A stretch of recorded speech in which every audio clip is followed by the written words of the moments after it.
com vocês, irmão. Uma salva de palmas, por favor.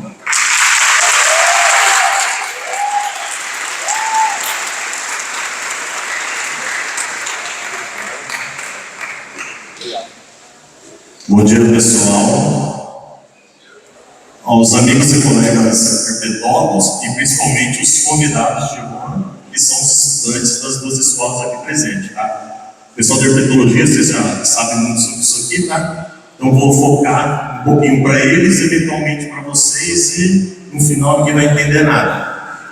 A comissão organizadora, obrigado por terem me convidado, tá? Daqui a pouquinho vocês vão ter se arrependido.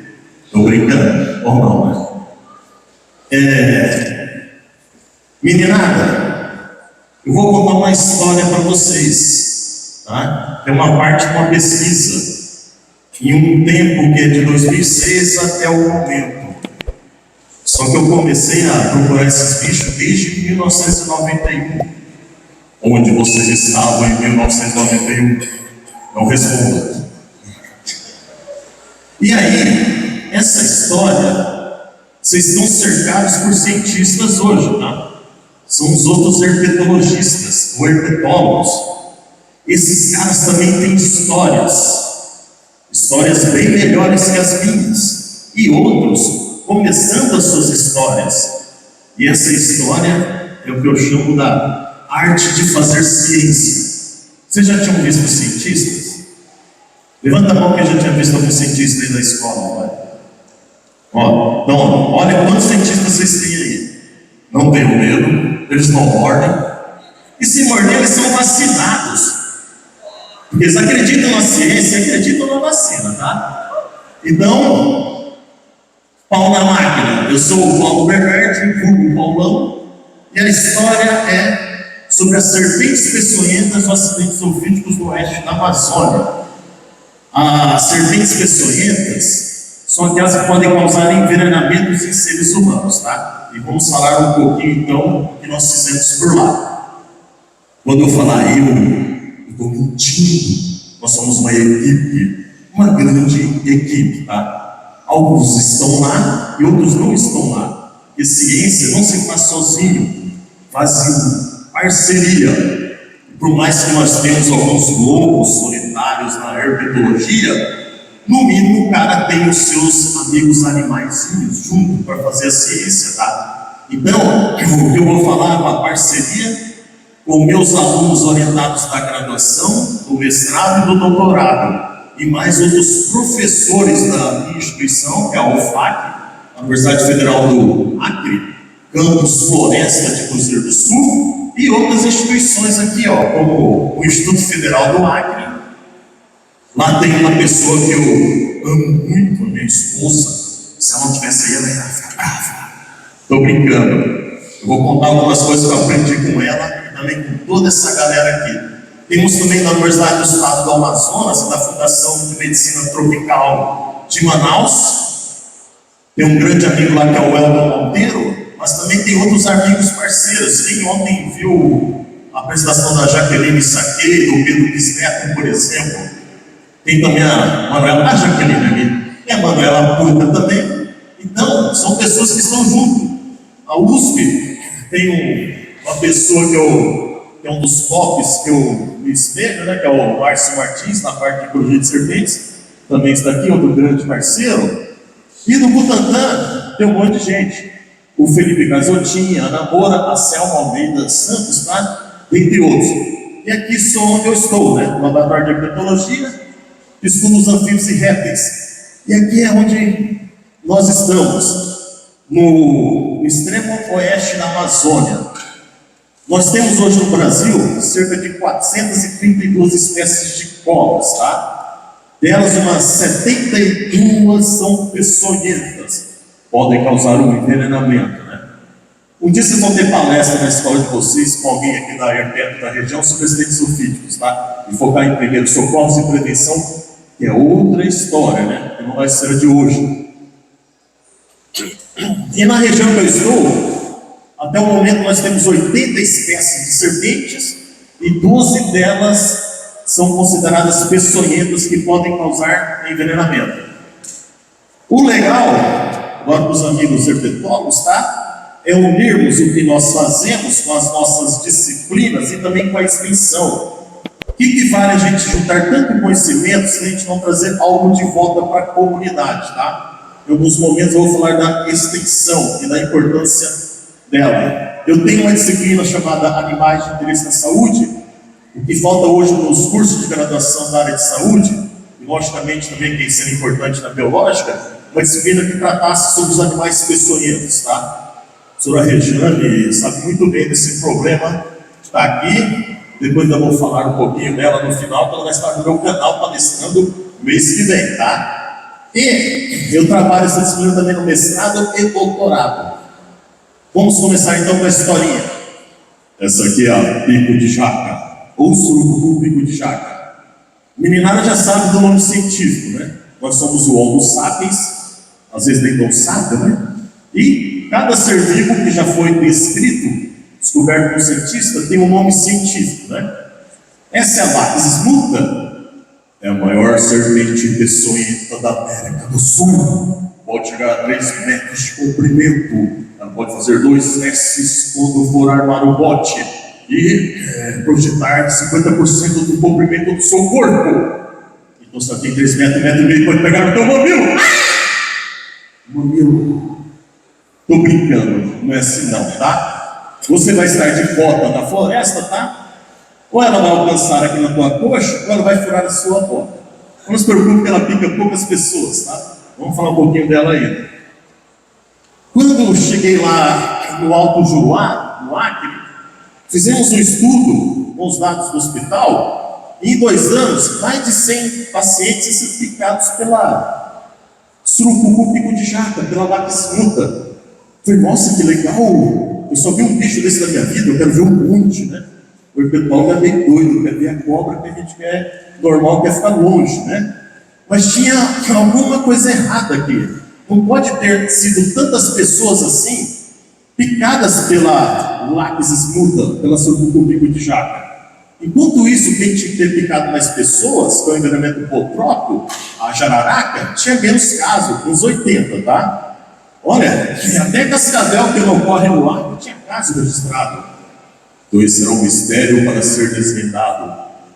E logo de cara, descobrimos. O nome popular surucucu, na Amazônia, e até aqui na Bahia, tá?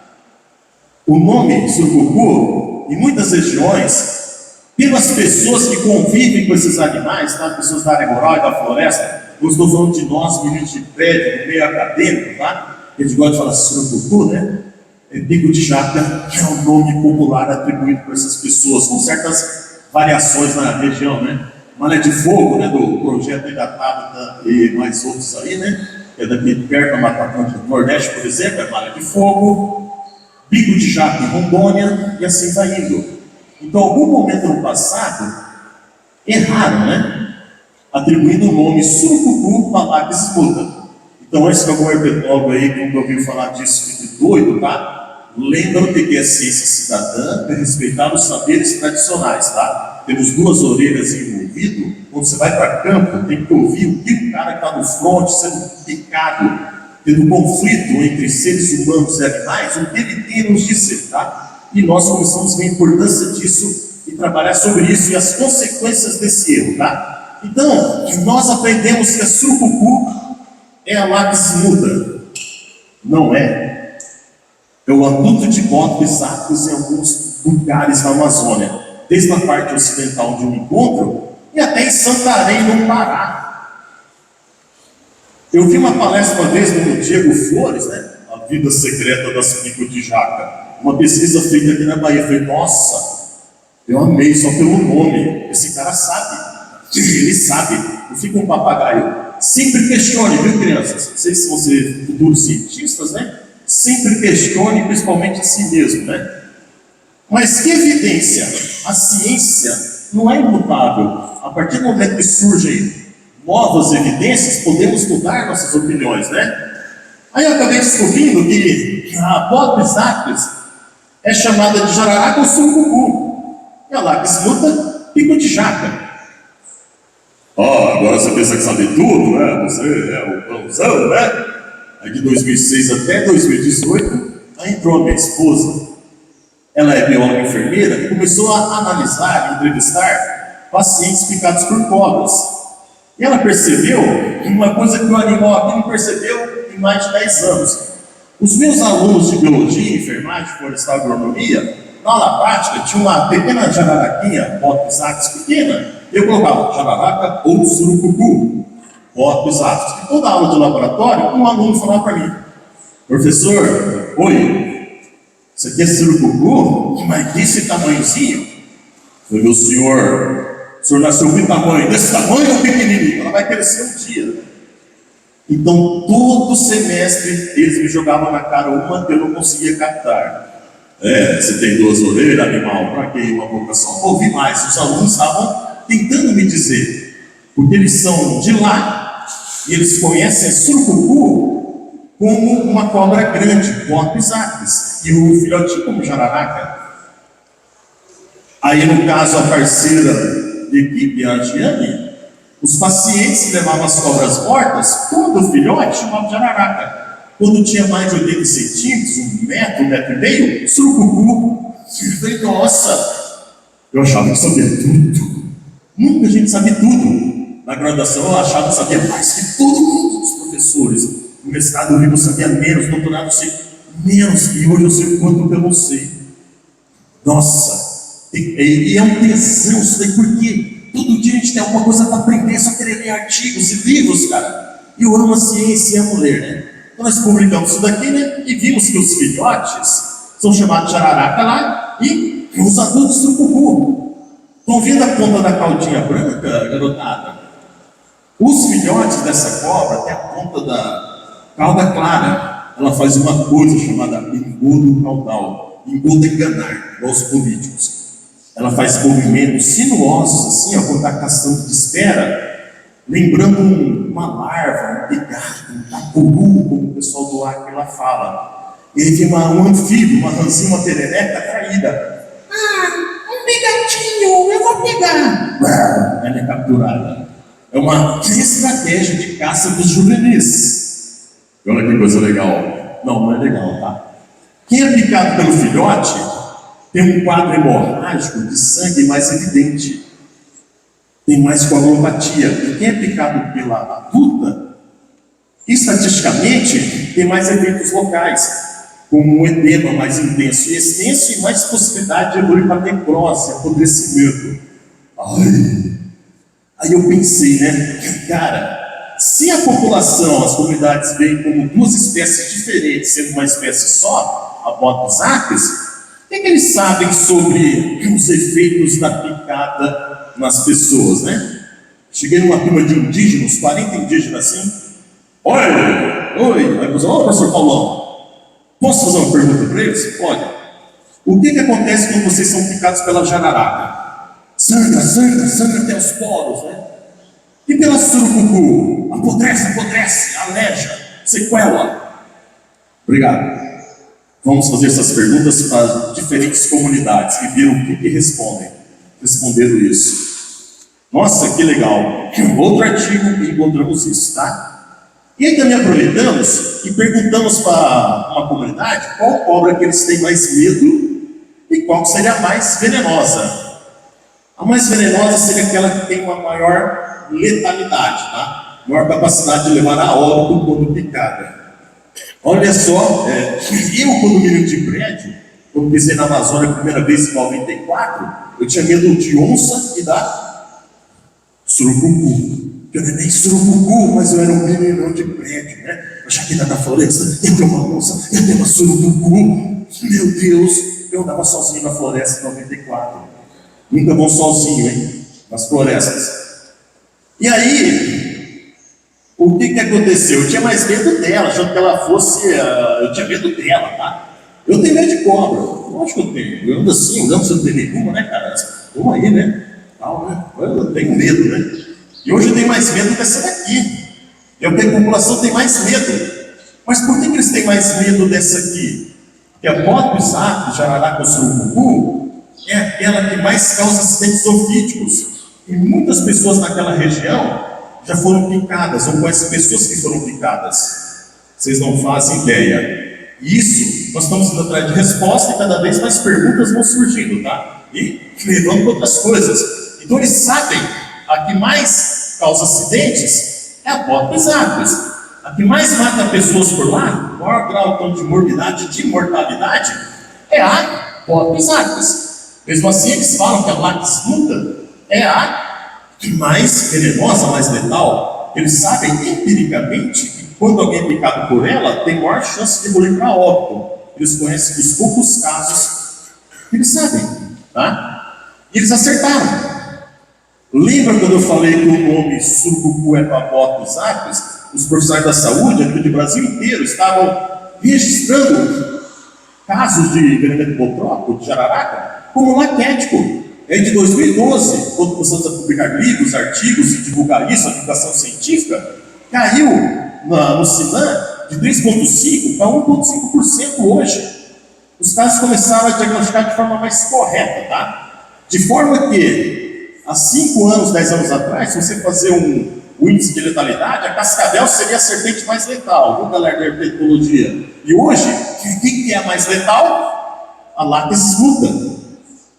E o povão na comunidade, o saber tradicional, já sabia disso antes da gente. E aí fizemos estudo também dentro dos hospitais, tá? Estudos clínicos epidemiológicos, laboratoriais. Vimos que a principal causadora de acidente ofídico é a Botos Aqueos, tá? A jaca surucucu. E vimos alguns problemas, né? As pessoas muitas vezes na Amazônia estão distantes dos locais de atendimento hospitalar. Isso gera um problema. E muitos não procuram hospital e realizam condutas inadequadas. Isso que me instigou especialmente quando vi uma criança, ela nem chorava, com o braço todo inchado, né? No segundo mês de estudo dentro do hospital, eu falei, estou errando. Eu fico dando palestra sobre acidente ofídico para meus alunos da biologia, que nunca são picados. Pois foram, tá? Na área urbana depois. Obrigado os dois, né? E aí, temos que fazer alguma coisa lá nas comunidades. Aí que em 2017, criei um projeto de extensão, não na internet, igual nós temos hoje também, além de presencial, né? E fomos nas comunidades. Um dia chegou uma senhora, e aí a minha doutoranda entrevista também no hospital, né? Para pegar os dados, sinais, sintomas e tudo, né? E uma pergunta é, a senhora bebeu água? Minha filha, eu trabalho numa casa de farinha dentro de uma floresta, assim, você fica trabalhando com farinha de mandioca, né? Ou de macaxeira, né? E ela levou 2 dias para chegar no hospital. Uma Botos Aqueos tinha picado ela. Minha filha, eu trabalho numa casa de farinha, eu bebi muita água. Eu queria beber água, meus parentes não queriam deixar. Mas eu bebi muita água. Eu trabalho lá ouvindo a rádio. Um dia eu vi um tal do professor Paulão na rádio e explicou por que precisa beber água. E aí eu bebi água. Levou 2 dias para chegar no hospital. Trilha, barco, não tem Uber, tá? Até chegar no hospital. Os níveis de creatinina dela estavam tão altos, e o acidente botrópico, o envenenamento por jararaca, pode ser classificado em leve, moderado ou grave, tá? De acordo com a gravidade. O caso dela foi moderado. Ela quase teve que fazer até hemodiálise, tá? Ela quase teve complicação renal. Se ela não tivesse bebido água nessas 48 horas, poderia ter sido um acidente grave, ou talvez ela nem teria chegado viva, né? Esse é o caso que eu mais gostei, não porque ela foi picada, não é isso, tá? Mas porque teve um retorno, nós conseguimos chegar nas pessoas que precisavam chegar nessa informação, tá? Aqui, esse aqui é até o pé de uma criança, tá? Vimos que os agricultores e suas crianças, os moradores da floresta e seus filhos, né? São os principais. Nós vamos almoçar hoje, vamos jantar, né? Eu 2 vezes. Quem coloca comida na nossa mesa? É um agricultor, cara. Esse cara é o cara que está lá sendo picado, e sua família, né? Então, a nossa pesquisa tem que chegar para eles, né? Aí vimos algumas coisas também, em outro estudo com os pacientes picados, né? 50% das pessoas picadas eram por jararaca filhote, de até 50 centímetros. 36% elas tinham 50 centímetros até 1 metro. E 14% mais de 1 metro até 1,65 m, acho que foi a maior, tá? Aqui já vê que parece que as aves são mais predadas, quando tem mais, quando filhote, começam a ser predadas e diminuindo a sua existência na natureza, né? O campo minado vai diminuindo, né? Então a Actis é a principal causadora, e corroboramos aquele estudo de 2012, que os acidentes acontecem mais na época da chuva. O que acontece no período da chuva na Amazônia? Os filhotes nascem, tem mais anfíbios para eles predarem, tá? Mais lagartinhos, as cobras também têm mais atividades, né? Tem mais roedores, coincide com certas atividades na agricultura, na lavoura e também no extrativismo. E ocorre também os alagamentos, tá? Quando a água vai subindo, elas vão para regiões mais secas, de terra firme, e lá onde estão quem? Os seres humanos, tá? Aí se tornam encontros fatais. Outra coisa que nós vimos foi a relação do tamanho da bota dos Actis com vários dados do paciente, tá? Se foi filhote ou adulto, né? O adulto, geralmente, o que nós fazíamos, né? 2 ml do sangue do paciente, retirava e colocava num canto por 20 minutos. Deu 20 minutos, virava o tubo. Se escorresse, o sangue está incoagulável. E se não escorresse, o sangue está normal, coagulável. Chama WBDC20 esse teste. Isso aqui já era sabido na literatura, tá? A gente só estava corroborando. Os filhotes causam mais coagulopatia e os adultos menos, tá? Então, eu falei para vocês da diferença do veneno, né?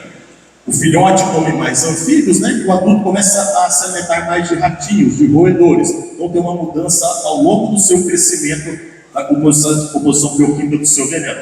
Aí a gente media as jararacas, né? A distância das suas presas inoculadores do veneno. E também, não dá para ver direito, a distância que ficava a marca no paciente, tá? Ali era uma de 30 centímetros, aqui é de 1,65 m a 3 centímetros. Olha a distância para o paciente, né? Aquela lá pesava 20 gramas, essa aqui 1,1 kg. E aí, vimos que, mesmo quando a cobra não era levada pela distância da marca no paciente, batia com o comprimento da cobra, que o paciente estimava numa fita métrica, tá?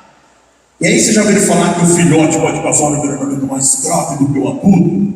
Pelo mundo inteiro, é uma crendice, tá? Já tinha estudo para mugine, para jararaca, tá? E outras botas. Por mais que algumas espécies de jararacas, como a cotiara, outra lá do sul, a cotiara, esqueci o nome da outra lá do grupinho dela, tá? Uma cotiara como exemplo. O filhote tem um veneno com maior toxicidade ou letalidade. A quantidade de veneno, o peçonha, sempre vai ser maior no adulto.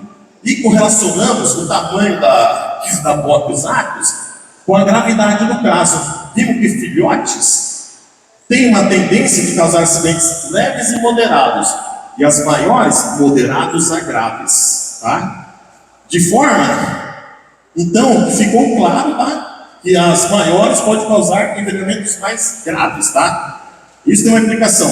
Aqui uma coral verdadeira, que não tinha relato clínico, tá? E o paciente ficou 3 dias com o sangue incoagulável. Ela não leu os livros, e coral não é para causar coagulopatia, tá? Mas mostra o quanto que nós temos que estudar ainda da ciência. Pelo tempo vou dar uma acelerada, tá? O engodo caudal, né? Essa aqui é a papagaia, pós-delineados. Outra personagem está envolvida nos acidentes ofídicos, a segunda no ranking que mais causa envenenamentos. Fizemos durante uns 9 meses 78 observações de 37 indivíduos, de 2018 a 2019. O adulto continua com a ponta da cauda diferente para fazer o engodo caudal e continua predando anfíbios, tá?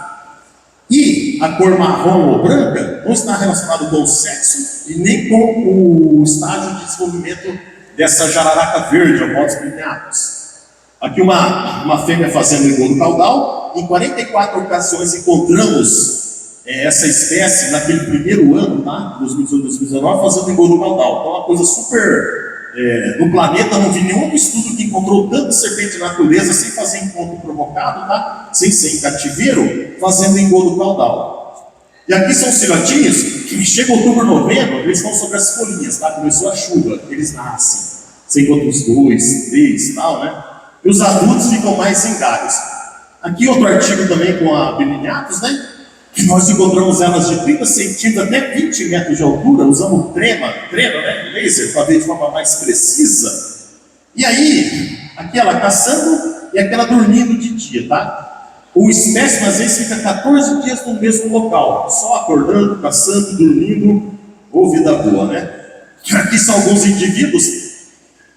Eu vou deixar de falar muitas coisas para vocês devido ao tempo, tá? E aqui vimos uma coisa.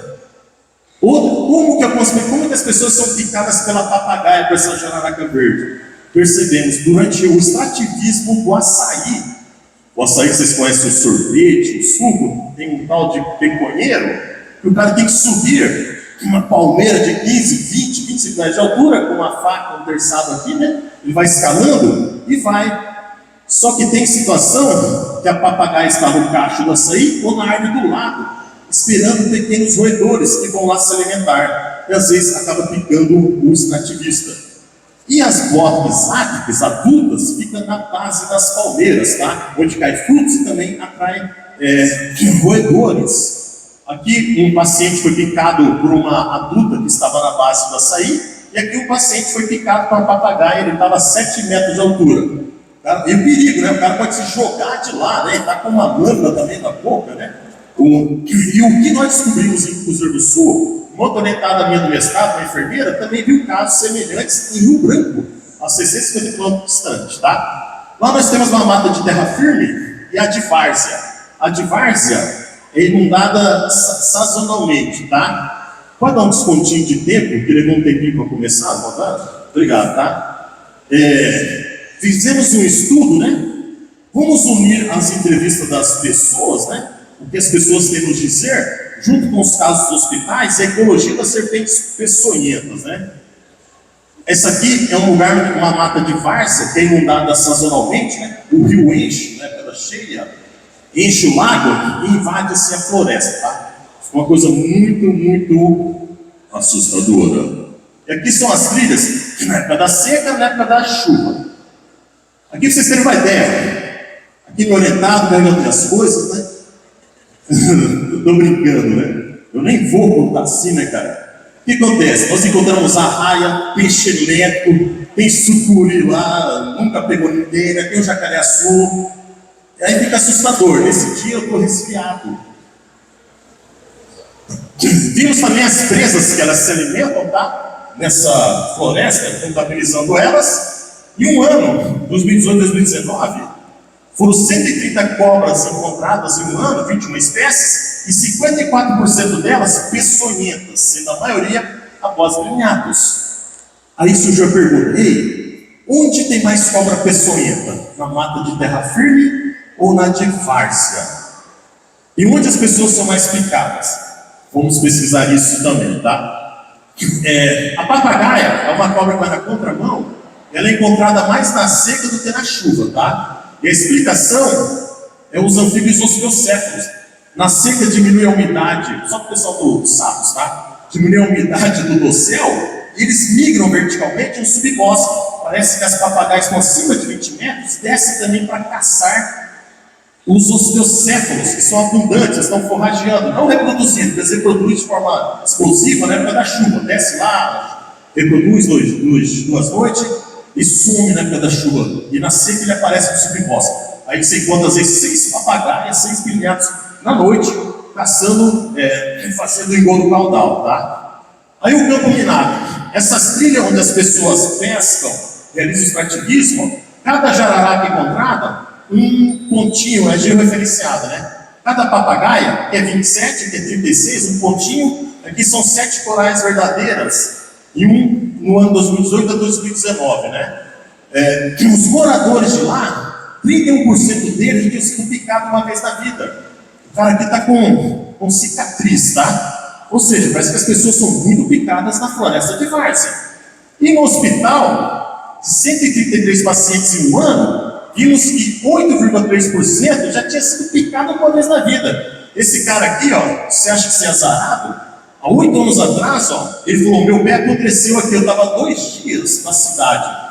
E agora? Como é que você chegou em 2 horas? Agora eu moro aqui perto, a 20 km da cidade. Ele estava preocupado se o pé dele ia necrosar e nem ficou da outra vez. Eu falei, possivelmente não, né? Tomou soro, tal, 3 dias ele teve alta, tá? As coisas erradas que as pessoas fazem, tá? Pedra preta, já tive até médico falando que isso funciona, tá? Então você tem que trabalhar muito. Você coloca pedra preta, ela se veneno. Mentira! Específico pessoa também não, tá? Mas outra história, eles colocam sal no bala picada, colocam uma cordinha, chá de bambu azul, chá de raio de açaí, chá de esquilo, serelepe, patinguelê, sei lá, chá de cará, fel de paca, chá de escada, de trapiche. Você já foi picado? Pode cuspir aqui e bebe o cuspe do outro. Você é curado de cobra. E aqui é o pessoal da etnoherpetologia, né? Olha onde essas pessoas vivem, moçada. Nós temos um banheiro na nossa casa, né? A água está na geladeira. Eles têm que sair, está cheio de floresta. Eles têm que sair para ir no banheiro lá fora, para buscar água numa cacimba, cara. Que vida boa que a gente tinha, né? Que tem, nem sabíamos, né? Então faz parte do cotidiano. Aí que nós começamos a ir nessas comunidades, escolas, tá? Você tem no meio de uma floresta, as criancinhas, falar sobre prevenção e primeiros socorros, tá? Deixamos cartazes em postos de saúde, em escolas. Também falamos da importância. Meninada, no veneno da jararaca, da década de 60, isolaram o captopril, antihipertensivo, que salva a vida de muitos hipertensos que não têm infarto nem acidente vascular cerebral, tá? Ela salva mais vidas do que matam por ano. De 30 mil casos de picada, 150 pegou para óbito, tá? Homicídio por humanos, mais de 40 mil. Então o animal do seu lado é mais perigoso que uma cobra, estatisticamente, tá? Era a hora da educação mental. Falei muito rápido, não entenderam nada. Posso mais 2 minutinhos ou paro? Beleza, vim lá do Acre, fobia de avião. Beleza.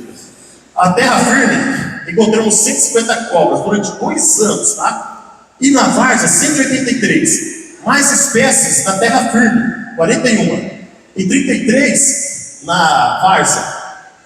Peçonhentas, 9 espécies na terra firme. E na várzea, 4 espécies apenas. Sendo que 47%, quase metade de 183, quase 90 cobras, de peçonhentas na mata de várzea. E na terra firme, 22%. Onde tem mais cobras peçonhentas? Na de terra firme. 2 anos de amostragem, mesmo esforço amostral. E onde as pessoas são mais picadas? Vimos que na várzea. Tem mais 2 doutorandos, tá? Que foram em várias unidades de conservação de terra firme, além dessa da várzea, e percebemos isso. O campo minado aqui, tá? Da terra firme, de cobra peçonhenta, e aqui o da várzea. Dá para ver a diferença, né? E aqui outro projeto nosso, aqui sou eu, o mascotinho que é meu filho, minha esposa, que é do IFAC, e 2 bolsistas, né? Esse dia aí, gente, é mais importante educarmos as crianças do que querer consertar adultos quebrados. Nesse dia falamos, é o lugar que tem mais gente picada de cobra, na comunidade rural de Santa Luzia. Falamos, vocês vão para a casa do outro, à noite, ver televisão, vai calçado, use uma lanterna. Falamos isso, fomos para casa, naquela noite, 3 adultos de Santália foram na casa do vizinho ver televisão. Paulão, o profeta. A ave que estava lá, jararaca, picou o primeiro, picou o segundo, picou o terceiro. Foi um inferno resgatar os caras lá, o bombeiro, o SAMU, o inferno, o quadriciclo, desce, desatola, foram lá no fim do ramal. Os 3 não vão dizer. Não vou. Se eu for lá, a voz de alguém pode me matar. Existe essa crença. Eu já conhecia. Juro, vou parar agora, tá? Aí, o que aconteceu? Que eu fiz esse projeto de novo esse ano. Uma menina de 6 anos, eu esqueci que os adultos que faziam essa conduta errada, eu esqueci que tinha crianças que não tinham poder de decisão. Uma menina de 6 anos foi picada lá na floresta fazendo estudo, os pais não deixaram ir para o hospital. No 3º dia foi de forma grave e foi para óbito, tá? Aquilo me sensibilizou, né? Você é pai, menina de 6 anos, uma morte evitável. Porque se vai lá, o olhar de alguém, a voz de alguém pode fazer o veneno matar. Eu não me toquei que os adultos fazem essa coisa errada e as crianças também são obrigadas a acompanhar os pais. Aí entra o nosso trabalho. Quem quiser baixar o livro nosso, tá? Mete o celular aí no QR Code, rapidinho. E é o último slide. Aí eu paro, juro. Vou passar agora outro. E aqui tem meu canal, vocês são estudantes, tá? Todo mês tem palestras gratuitas. A próxima da doutora Rejane, junto com a Yuri, né? Mês que vem, prometeu, cadê ela aí? Levanta a mão. Cadê? Cadê? A regional, ela sabe muito mais do que vocês vão ver. Meu canal é bom, tá? Somente quando não sou eu palestrante, melhor no livro. Achar que a gente teve lá, melhorou o livro, né? E outros aí. Pessoal, você vai dizer desculpa, aberto a perguntas ou não, tá? E obrigado pela atenção de vocês e pela plateia, tá?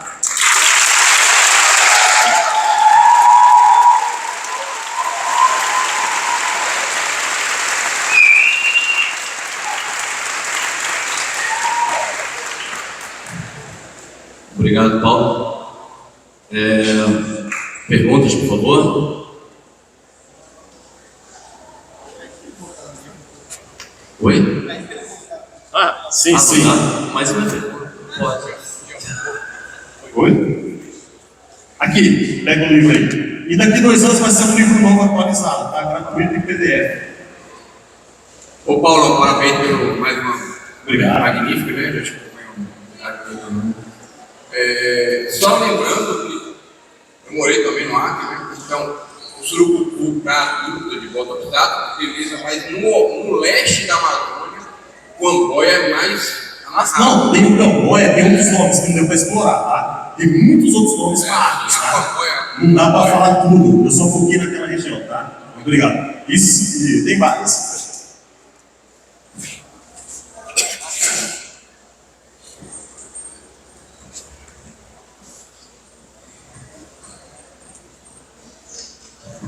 Então, eu queria saber, a partir do momento da picada, no momento de tratamento, como muitas pessoas, tipo, chupam o veneno no momento da picada para tentar resolver a situação momentânea. Eu queria saber se isso, tipo, ajuda ou atrapalha mais. Ótima pergunta. Fui picado, o que fazer?